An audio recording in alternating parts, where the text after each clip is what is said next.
ಉತ್ತೀರ್ಣ ಅಂಕ ಇಳಿಸಿರುವುದು ವಿದ್ಯಾರ್ಥಿಗಳ ಪಾಲಿಗೆ ವರ.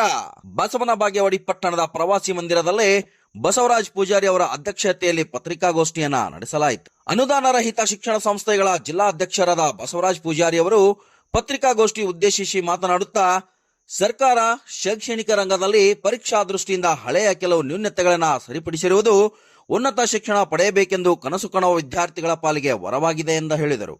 ಉಪಾಧ್ಯಕ್ಷರಾದ ಪ್ರಾಣೇಶ್ ಜೋಶಿ ಅವರು ಸುದ್ದಿಗೋಷ್ಠಿಯಲ್ಲಿ ಮಾತನಾಡಿ, ಕರ್ನಾಟಕ ರಾಜ್ಯ ಪಠ್ಯಪುಸ್ತಕದ ವಿದ್ಯಾರ್ಥಿಗಳಿಗೆ ಆಗುತ್ತಿದ್ದ ಶೈಕ್ಷಣಿಕ ಅನ್ಯಾಯ ಹಾಗೂ ತಾರತಮ್ಯ ಸರಿಪಡಿಸಲು ಸರ್ಕಾರ ಸಕಾರಾತ್ಮಕವಾಗಿ ಸ್ಪಂದಿಸಿದೆ. ರಾಜ್ಯದ ಗ್ರಾಮೀಣ ಪ್ರದೇಶದ ಮಕ್ಕಳು ಉನ್ನತ ಶಿಕ್ಷಣದಿಂದ ವಂಚಿತರಾಗುವುದನ್ನು ತಪ್ಪಿಸಲು ಸಹಕಾರಿಯಾಗಿದೆ ಎಂದು ಹೇಳಿದರು.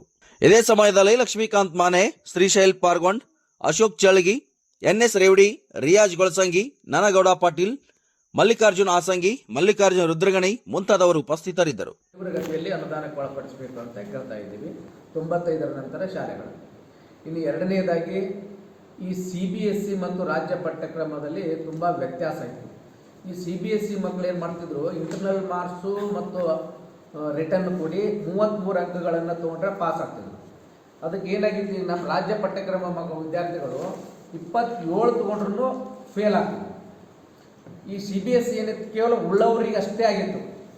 ಅದಕ್ಕೆ ರಾಜ್ಯ ಸರ್ಕಾರ ನಾವೆಲ್ಲ ರಾಜ್ಯ ಸಂಘಟನೆಯಿಂದ ಸುಮಾರು ಒಂದು 6 ತಿಂಗಳಿಂದ ಇದನ್ನು ಬೇರೆ ಬೇರೆ ರಾಜ್ಯಗಳ ಜೊತೆ ಕಂಪೇರ್ ಮಾಡಿ ಇದನ್ನು 33ಕ್ಕೆ ಇಳಿಸ್ಬೇಕು.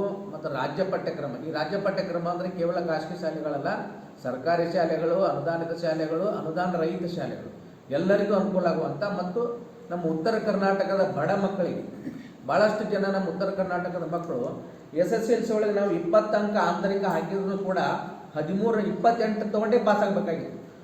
CBSE ಮತ್ತು ICSE ಕೇಂದ್ರೀಯ ವಿದ್ಯಾಲಯದ ಮಕ್ಕಳು ಕೇವಲ 7 ಮಾರ್ಕ್ಸ್ ತೊಗೊಂಡ್ರು ಅವ್ರು ಪಾಸ್ ಆಗ್ತದೆ.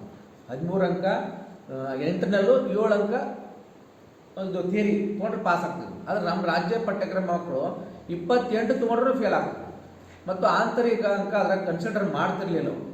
ಅದಕ್ಕೆ ನಮ್ಮ ರಾಜ್ಯ ಸಂಘಟನೆ, ಕ್ಯಾಂಪ್ ಸಂಘಟನೆ 6 ತಿಂಗಳಗಟ್ಟಲೆ ಎಲ್ಲ ಸರ್ವೆಗಳನ್ನು ಮಾಡಿ ಬೇರೆ ಬೇರೆ ರಾಜ್ಯಗಳ ಮಾಹಿತಿಯನ್ನು ಸಂಗ್ರಹಣೆ ಮಾಡಿ ಸರ್ಕಾರಕ್ಕೆ ವರದಿ ಕೊಟ್ಟಾಗ ಮಾನ್ಯ ಮುಖ್ಯಮಂತ್ರಿಗಳು ಮತ್ತು ಶಿಕ್ಷಣ ಮಂತ್ರಿಗಳು ಸ್ಪಂದಿಸಿ ಇದನ್ನು CBSE ಮತ್ತು ರಾಜ್ಯ ಪಠ್ಯಕ್ರಮ ಎಲ್ಲ ಸಿಲೆಬಸ್ಸಿಗೂ ಇಕ್ವಿವಲೆಂಟ್ ಆಗಿ ಸೇಮ್ ಆಗಿ ಆಂತರಿಕ ಮತ್ತು ಬಾಹ್ಯ ಅಂಕಗಳನ್ನು ಒಟ್ಟಾರೆ 33 ಅಂಕಗಳನ್ನು ತೆಗೆದುಕೊಂಡ್ರೆ ಪಾಸ್ ಆಗುವಂತೆ ಒಂದು ಹೊಸದಾಗಿ ಆದೇಶವನ್ನು ಮಾಡಿದ್ದಾರೆ. ಇದಕ್ಕೆ ಕೆಲವು ಸ್ವಯಂ ಘೋಷಿತ ಬುದ್ಧಿಜೀವಿಗಳಾದಂಥ ಈ ನಿರಂಜನ ಆರಾಧ್ಯ ಅನ್ನುವಂಥವ್ರು ಇದಕ್ಕೆ ಅಪೋಸ್ ಮಾಡ್ತಾ ಇದ್ದಾರೆ. ಏನಂತಂದರೆ, ಈ 33 ಮಾಡಿದರೆ ನಿರಂಜನ ಆರಾಧ್ಯ ಇದಕ್ಕೆ ಏನಪ್ಪ ಅಂದರೆ, ಅವರು ಕೇವಲ CBSE ಅಂದರೆ ಉಳ್ಳವರ ಮಕ್ಕಳು ಅಂದರೆ ಶ್ರೀಮಂತರ ಮಕ್ಕಳು ಮಾತ್ರ ಪಾಸ್ ಆಗ್ತಿದ್ರು. ಇವ್ರೇನು ಅಪೋಸ್ ಮಾಡ್ಲಿಕ್ಕತ್ತಾರಲ್ಲ, ಇವರೆಲ್ಲ ಮಕ್ಕಳು CBSE ICSE ಶಾಲೆಗಳಿದ್ದಾರೆ. ಇನ್ನು ಬಡ ಮಕ್ಕಳು ಏನು ಮಾಡ್ತಾರೆ, ರಾಜ್ಯ ಪಠ್ಯಕ್ರಮದಲ್ಲಿದ್ದಾರೆ. ಅವರಿಗಿದು ಅನ್ಯಾಯ. ಈಗ ನಮ್ಮ ಉತ್ತರ ಕರ್ನಾಟಕ, ಹೈದರಾಬಾದ್, ಕರ್ನಾಟಕ ಅಂತ ರಾಜ್ಯ ಇದರಲ್ಲಿ ಭಾಳಷ್ಟು ಜನ SSLC ಫೇಲ್ ಆದ ಕೂಡಲೇ ಅವ್ರು ಏನು ಮಾಡ್ತಿದ್ರು, ನಿರುದ್ಯೋಗಿಗಳಾಗಿ ಅವರು ಬಾಲಾಪರಾಧಿಗಳಾಗ್ತಿದ್ರು, ಅವ್ರಿಗೆ ಬಾಲ್ಯ ವಿವಾಹ ಮಾಡ್ಲಿಕ್ಕಾಗ್ತಿತ್ತು ಮತ್ತು ಸಣ್ಣ ಮಕ್ಕಳೆಲ್ಲ ಕೂಲಿ ಕೆಲಸಕ್ಕೆ ಹೋಗ್ತಿದ್ರು. SSLCಯಲ್ಲಿ ಮಕ್ಕಳು ಪಾಸ್ ಆದರು ಅಂತಂದ್ರೆ ಅವರು ಒಂಥರ ಮ್ಯಾಚೂರ್ಡ್ ಆಗಿರ್ತಾರೆ.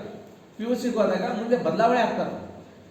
ಇದು ಕಡಿಮೆ ಆಗ್ತದೆ. ಫೇಲ್ ಅನ್ನೋ ರಾಜ್ಯದಲ್ಲಿ 22,000 ನಮ್ಮ ಫೇಲ್ಸ್ ಇದ್ದೋಯ್ತು. ಇಡೀ ದೇಶದೊಳಗೆ ನಮ್ಮ ಕರ್ನಾಟಕ ರಾಜ್ಯ ಫೇಲ್ ಆಗೋದ್ರೊಳಗೆ ಹೆಚ್ಚಿದೆ. 6 ರಿಂದ 7 ಲಕ್ಷ ಮಕ್ಕಳು ಫೇಲ್ ಆಗ್ತಾರೆ. ಅವರು ಈ ಶಿಕ್ಷಣದಿಂದ ವಂಚಿತರಾಗ್ತಾರೆ, ಹೈಯರ್ ಎಜುಕೇಷನ್ದಿಂದ ವಂಚಿತರಾಗ್ತಾರೆ. ಅದಕ್ಕೆ ಇದನ್ನೆಲ್ಲ ಕ್ಯಾನ್ಸಲ್ ಮಾಡೋ ಸಲಗ ನಮ್ಮ ರಾಜ್ಯ ಸಂಘಟನೆ ಇದಕ್ಕೆ 6 ತಿಂಗಳಗಟ್ಟಲೆ ಮನವಿ ಸಲ್ಲಿಸಿದಾಗ ಸರ್ಕಾರ ಈಗ ಅದಕ್ಕೊಂದು ಆದೇಶ ಮಾಡಿ ರಾಜ್ಯ ಮತ್ತು CBSE ICSE ಎಲ್ಲ ಮಕ್ಕಳಿಗೆ ಇಕ್ವಿವೆಲೆಂಟ್ ಆಗುವಂತೆ 33 ಅಂಕಗಳನ್ನು ತಗೊಂಡು ಪಾಸ್ ಆಗಬೇಕು ಅಂತ ಒಂದು ಆದೇಶವನ್ನು ಮಾಡಿದ್ದಾರೆ. ಅದಕ್ಕೆ ನಾವು ಶಿಕ್ಷಣ ಮಂತ್ರಿಗಳಿಗೆ ಮತ್ತು ಮುಖ್ಯಮಂತ್ರಿಗಳಿಗೆ, ಕಾರ್ಯದರ್ಶಿಗಳಿಗೆ, ಆಯುಕ್ತರಿಗೆ ಎಲ್ಲರಿಗೂ ನಮ್ಮ ಸಂಘಟನೆಯ ಪರವಾಗಿ ವಿಜಯಪುರ ಜಿಲ್ಲೆಯಿಂದ ಅಭಿನಂದನೆಗಳನ್ನು ಸಲ್ಲಿಸ್ತಾ ಇದ್ದೇವೆ. ಸ್ಕೂಲ್ ಮ್ಯಾನೇಜ್ಮೆಂಟ್ ಅಸೋಸಿಯೇಷನ್ದ ಅಧ್ಯಕ್ಷರಾಗಿರ್ತಕ್ಕಂಥ ಬಸವರಾಜ್ ನಂದಿ ಸರ್ ಅವರು ಸಾಕಷ್ಟು ವಿಷಯಗಳನ್ನು ಮಂಡಿಸಿದ್ದಾಗಿದೆ. ಇಲ್ಲಿ ನಮ್ಮ ರಾಜ್ಯದ ಒಟ್ಟಾರೆ ಬಡ ಮಕ್ಕಳು, ಶ್ರೀಮಂತ ಮಕ್ಕಳು ಅನ್ನುವಂಥದ್ದೇನಿಲ್ಲ, ಒಟ್ಟಾರೆ ನಾಡಿನ ಎಲ್ಲ ಮಕ್ಕಳ ಉನ್ನತಕ್ಕಾಗಿ ಶಿಕ್ಷಣ ಒಂದು ಒಳ್ಳೆ ಮಟ್ಟದಲ್ಲಿ ಸರಿಸಮಾನತೆಯನ್ನು ಹೊಂದುವಗೋಸ್ಕರವಾಗಿ ನಾವು Vijayapura unaided school management association ವತಿಯಿಂದ ಈಗ ಸಾಕಷ್ಟು ಸರ್ಕಾರ ಅದರ ಬಗ್ಗೆ ವಿಚಾರಗಳನ್ನು ಮಾಡಿ ಸರ್ಕಾರ ನಮಗೆ ಒಂದು ಒಳ್ಳೆಯ ನ್ಯಾಯವನ್ನು ಒದಗಿಸಿಕೊಟ್ಟಿದೆ.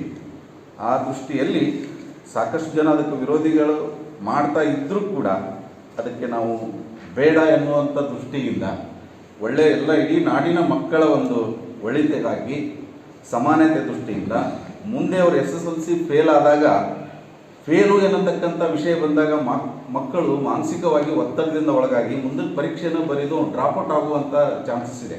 ಸುಮಾರು ನಾವೆಲ್ಲ ಅದರ ಗಣತಿಯನ್ನು ಮಾಡಿದಾಗ 7 ಲಕ್ಷ ಜನ ನಮ್ಮ ರಾಜ್ಯದಲ್ಲಿ ಹೆಚ್ಚು ಜನ SSLC ಆದ ನಂತರ ಡ್ರಾಪ್ಔಟ್ ಆಗುವಂಥ ಒಂದು ಇದು ಇದೆ. ಅದಕ್ಕಾಗಿ ಆ ಶಿಕ್ಷಣ ಆ ಮಕ್ಕಳಿಗೂ ದೊರಕಬೇಕು, ನಾನು ಪಾಸಾದೆ ಅನ್ನತಕ್ಕಂಥ ಒಂದು ಆತ್ಮವಿಶ್ವಾಸ ಆ ಮಕ್ಕಳಲ್ಲಿ ಬೆಳಿಬೇಕು.